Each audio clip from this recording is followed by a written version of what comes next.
Hello everyone and welcome back. I've always been curious about how much carbon my household actually produces. Not based on averages, but from how we actually live. So, I built a carbon footprint calculator using SpreadsheetWeb.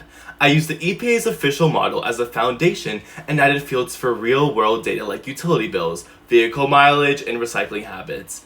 Then I entered everything from our home and ran the numbers. We're a family of 4 living in Connecticut, zip code 06084.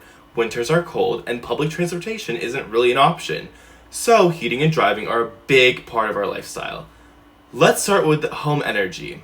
We use about 200 units of natural gas per year, which results in 19,080 pounds of CO2 for electricity. We spend around $500 annually, and only 2% of that comes from renewable sources. Based on the United States grid average, that adds another 19,752 pounds. We also use a small amount of fuel oil and propane, just under 4 gallons each, which adds 989 and 208 pounds respectively. Altogether, our home energy generates 40,000 pounds of carbon dioxide each year. Next is transportation, which turned out to be the biggest source by far. We have 3 vehicles. One drives 50,000 miles a year at 23 miles per gallon, another does 20,000 miles at 27 miles per gallon, and the third also does 20,000 miles but only gets 15 miles per gallon. Together, those adds up to 83,410 pounds of CO2 annually. That's more than 2/3 of our total emissions just from driving. Finally, there's waste.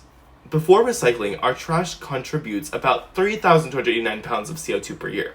But we recycle regularly cans, plastics, glass, newspapers, and magazines, which helps reduce our waste-related emissions by about 1,667 pounds. That brings our total waste emissions down to 1,622 pounds per year. When everything is added up, energy, transportation, and waste, our household's total footprint comes to be around 125,060 pounds of CO2 per year. That breaks down to 31,265 pounds per person. The national average is only around 21,000, so we're significantly above that.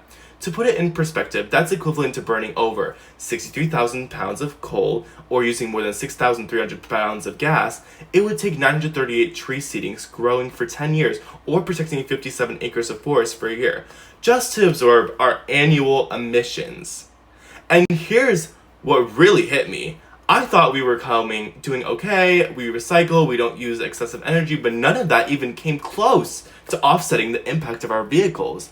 I didn't expect transportation to dominate our footprint so completely, but it does. Now that I've seen the dates, I can't ignore it. And if you've never calculated your carbon footprint using your own real numbers, I highly recommend doing it. You might be surprised, or like me, you might be shocked even to find out where your emissions are really coming from. What made this process so valuable was building the calculator in SpreadsheetWeb.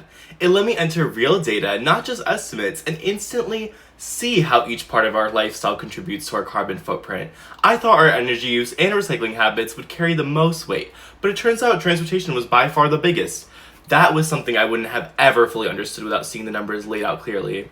SpreadsheetWeb helped turn a complex calculation into something interactive and personal. And once I saw the truth in the data, it completely shifted my perspective.